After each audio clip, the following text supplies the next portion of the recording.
Hello, welcome back to another video, and today I dressed up a bit because I'm going to share to you how I prepared for the bar exam. Small facts about me: I'm relatively new as a lawyer. I graduated at University of San Carlos in 2018 and took the bar in the same year and passed the bar exam in 2019. I wasn't really a big fan in making these videos, but I decided to create this video because I realized I can use my channel as a platform to help you guys, and I hope this video will help you in your bar review. So let's get started. So when are you going to prepare for the bar exam? So ideally, it would be on your first year of law school, but we're not ideal students. So the best way is to prepare the bar exam during your fourth year review. But if you did not actually try to study carefully on your fourth year review, then it is still okay because you still have around 7 to 5 months to study. This question will probably refer to when are you going to start your bar review after you graduate. So it would really depend. Some people would take around 2 months or 1 month break before they start to prepare for the bar exam. That would be true if they graduated on March or in April, where they have ample time to prepare for the bar exam. However, some law school graduation is on June, so that would give you around 5 months to prepare for the bar exam. So it would really depend on when are you going to graduate. But if you graduate earlier, so it's best if you try to relax around 1 month or a week without studying, so you can focus around May or June on your studies. Just like what I did, I graduated on April and I started to read on May, but I started my review on June. So that would really depend when are you going to graduate. Don't really be anxious whether those 6 months or 5 months is really enough, because you have to understand that you have been studying the law subjects for about 4 years already. So it's not really the end of the world just because you have 5 months or 6 months. So just keep in mind that you have already prepared it for around 4 years already. Oh, and also, I would like to share to you that my brother also suggested to me that during my review is the time that I would really study. So I actually hit on his advice. So I started really studying during my fourth year review, which is 2 years prior the time I took the bar exam, because I was a working student and I decided to delay my graduation for a year. I was supposed to graduate in 2017, but I graduated in 2018. During my 2016 and 2017 year in law school, I was already studying carefully. When I say studying carefully, is that I just studied it with intention that I'm going to use this knowledge for the bar exam. It was quite effective because during the 6 months, it was very easy for me to go over the subject matter already because you have already studied it carefully during your bar review. So what materials are you going to use for the bar review? Books or notes? So in my case, I use books and notes at the same time. The book reviewer is for me studying the subject matter substantially, but the notes would be the way for me to recall what I have studied on the books. So that is my technique during my law school, as I had applied it during the bar review. So whatever you are much more comfortable with, you actually have to use it, because some of us are comfortable with books alone, some of us are comfortable with notes, some of us, just like me, books and notes. So don't be discouraged if you are actually just using notes, because I had two friends who passed the bar exam using notes alone. One used Sandada Memory Aid and the other one is UST Golden Notes. So if you are actually much more comfortable with notes alone, then I think it would be best for you. For me, I am much more comfortable with the books and notes strategy. So that's what I used. So I'm going to show to you what materials did I use for the bar exam, hoping that it would help you choose the bar materials.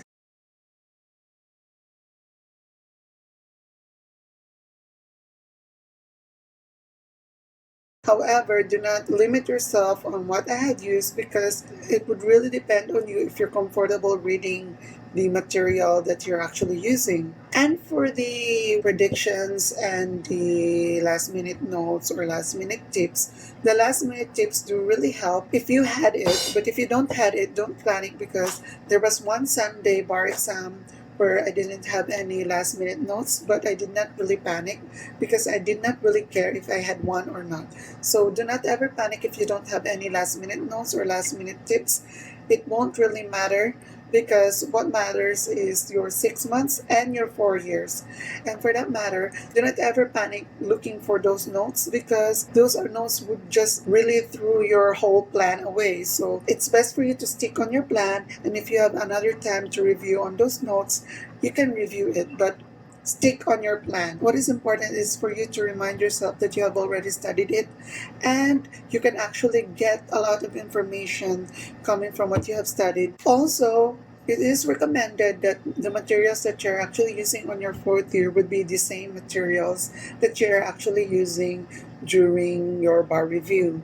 It is just recommended because not all materials that I had used during my law school is the same materials that I actually use during the bar review. Just like the tax, I did not read English during my fourth year review, but I only read it during the bar review proper. It is recommended, but you don't have to put yourself on the box like this is the only thing that I'm going to read, because it is best for you to be also open-minded, because of course some materials would just pop up that is actually very good during your bar review proper. So where are you going to take the bar exam?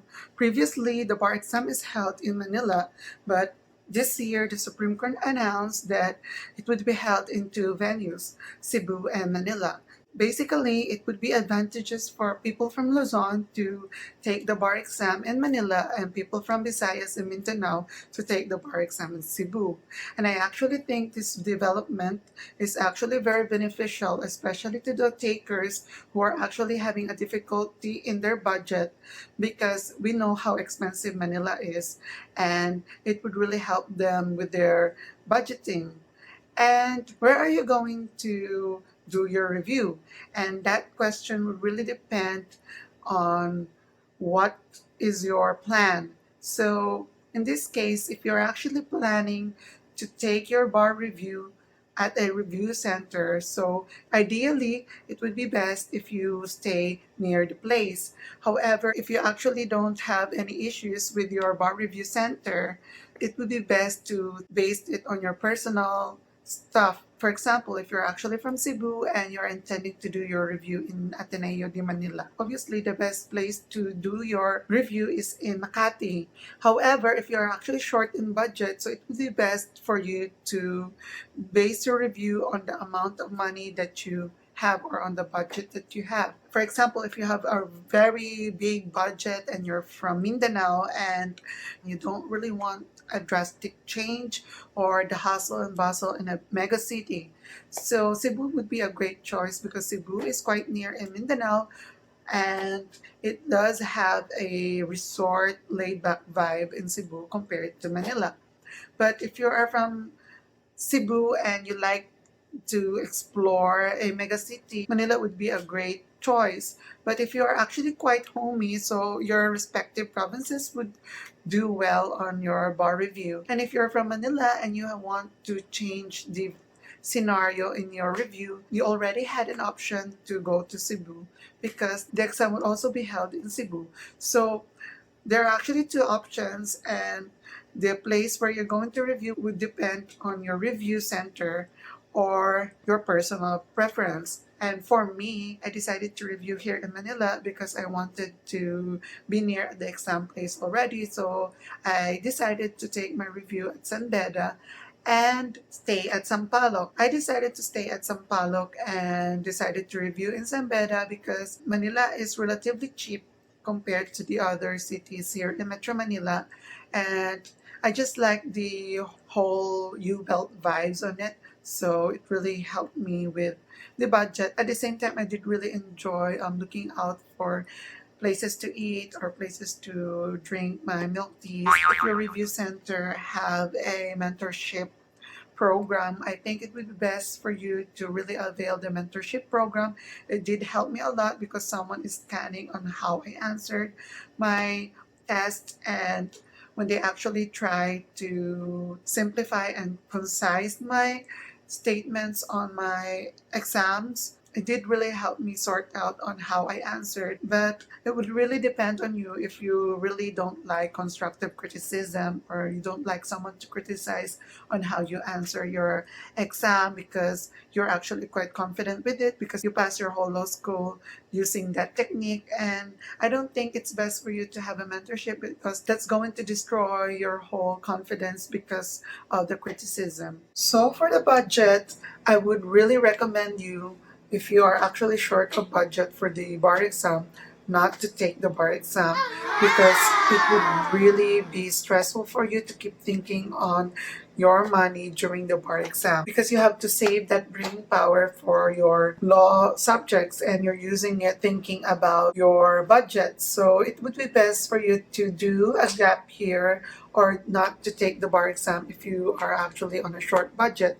But if you have on a decent budget, not really that big, not really that short also, but decent enough for you to get by during the bar exam, I think it is best for you to really plan your bar exam on where you are going to study, where you are going to stay, what materials you're going to use, how are you going to get by, because it's very important also that you're not going to overuse your funds to the extent that it would diminish your funds. So that's the reason why I suggest that if you are actually also in decent budget or on a tight budget, it's best for you to really plan on the place, the review center, and the budget for a day, because it's very important to really get by on the bar exam. During the time I took the bar exam, I was on study leave, so I had an extra money, but my mom also took loans so that it would be easy for me and my sister to get by on the bar exam.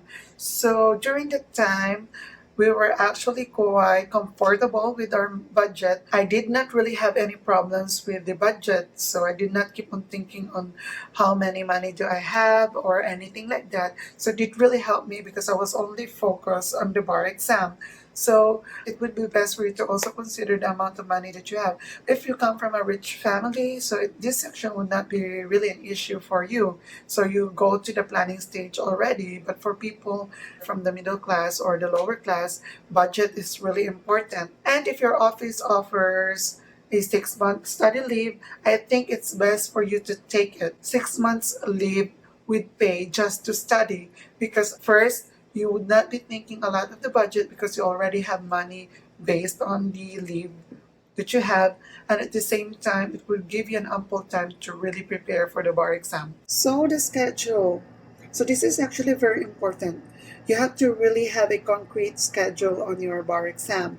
So, for example, how many hours of studying during a day, and how many days are you going to study each subject?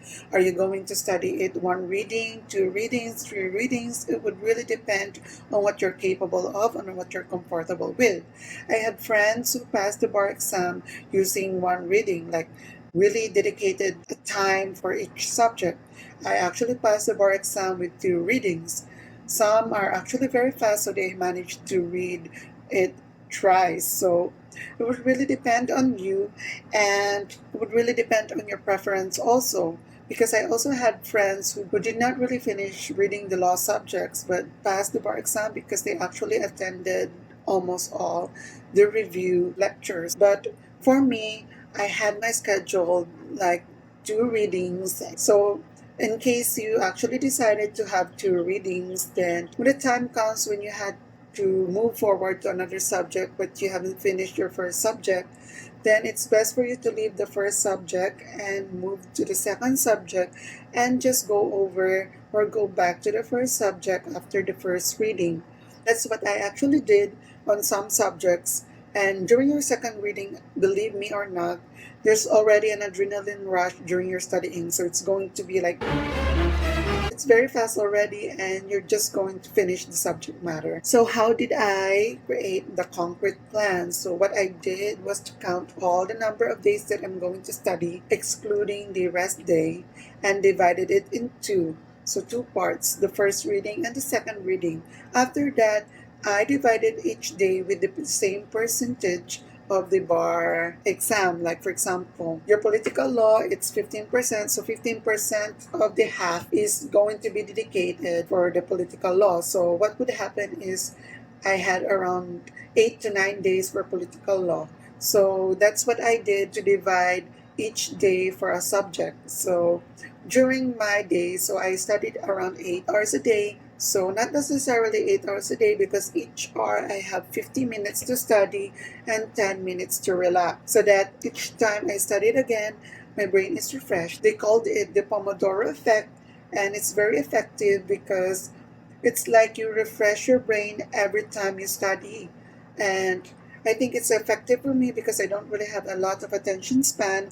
And also, I also have this strategy wherein I paired two subjects a day because I get bored on one subject. So, for example, for political law, I paired it with labor. So, on the morning, I studied political law, and in the afternoon, I studied labor law. So, it was very effective for me because I was able to finish both subjects easily and I was able to understand without getting bored in each subject. So do your own thing, but I'm going to show to you the slideshow for that. It is also very important for you to give yourself 8 hours of sleep, just like what I did. I usually sleep around 9 to 10 p.m. and I wake up around 5 a.m. or 6 a.m. During 5 a.m. or 6 a.m., I studied a bit, eat my breakfast, and do a little bit of my workout and studied again. I try to do it that way because I am used to really waking up early in the morning because I'm a working student and it's very advantageous for me. And the rest day, I really pick Saturday or Sunday, but at first I picked Sunday, but eventually I moved it on Saturday because I actually can study on Sunday much better than on Saturday. So Saturday is the time where I actually went to the malls and shopped. So during the pre-week is actually one of the most stressful times of your bar review, especially during the bar month. That's the start of the bar month. So what I did with my pre-week is that I divided each day, half day, political law and labor for the afternoon, and I haven't really finished reading almost every subject on my pre-week, to be honest, but do not ever panic if you don't ever finish any subject during your pre-week. What is important for you is your 6 months and your 4 years. And the pre-week is for you to just keep reminding yourself those principles. During the day before the exam or Saturday, I tried to study, but none of the things that I've studied really retained on my brain. So it is best for you just to enroll on a last minute tip lecture because believe me or not, the last minute tip lectures are very effective because they actually remind you on the subject matter without you giving an effort for it. During the bar day, I think it's going to be on another video wherein I'm going to give you the bar exam tips on what I did during the bar exam day and how I managed the day during the bar exam. But for now, that's what I did with my pre-week. And I did not panic. I was mostly relaxed and I did really indulge your milk tea that time so to keep me relaxed. Don't ever try to do drastic changes on your schedule. So here are the miscellaneous tips. During your rest day, you go out, you do all the things that you actually enjoy because it will really help you relax. So what I did during the bar review is that during my rest day, I went to the mall, I shopped, and I dined out. It was really relaxing for me because I do enjoy a lot of shopping and I love to eat out. Whatever makes you enjoy, you really have to do it during your rest day, which is once a week. On Sundays also, I go to the church because I'm Catholic, and if you're not Catholic or you're irreligious, you do your own thing, but you really have to do something that would really keep you grounded, like meditation or prayer, and it would really help you keep your mind in control and not really panic. So on my daily scad, I usually have a workout scad like 30 minutes a day, which I usually just do treadmill. It really helped me relax because Sometimes your body is so tense, and really doing some workout would really get the tension out of your body, which I actually ditched during the bar month. But I actually did not like the fact that I ditched it, because I felt like it really is the cause why my stress spiraled out of control. So if you have a workout schedule on your bar review, do not ever change it during the bar month, because it is still helpful on you. And with your relationship with other people, it's best to really be gracious and kind to a lot of people, because, of course, let's invest on good karma. But if a person really irritates you or driving you nuts, it's best for you to learn the art of ignoring. And I did really have a good art of ignoring, so I just ignore people who really piss me off during that time. But somehow, in some ways, they really just pissed you off. So the best thing to do is just to contain whatever negative energy you have, because I don't think it is actually nice for you to really blurt it out. But you can actually use a lot of techniques wherein you can actually express all the negative feelings you have, because it's not really nice also to keep that negative feelings within yourself. And with your relationship with other people also, it's best for you to inform them that you're actually taking the bar, because some people don't really know what it is to be taking the bar exam. And if you inform them the stress that you're actually going through, and I think that would really help them understand and not really bother you. Thank you guys for watching this video. If you like this video, you can click the like and subscribe button, and you can comment anything that happened to you in your bar exam, or any questions about the bar exam. I would be glad to reply if I can. Thank you once again, and I hope you learned something, or I hope this video would help you in your bar preparation. Bye bye!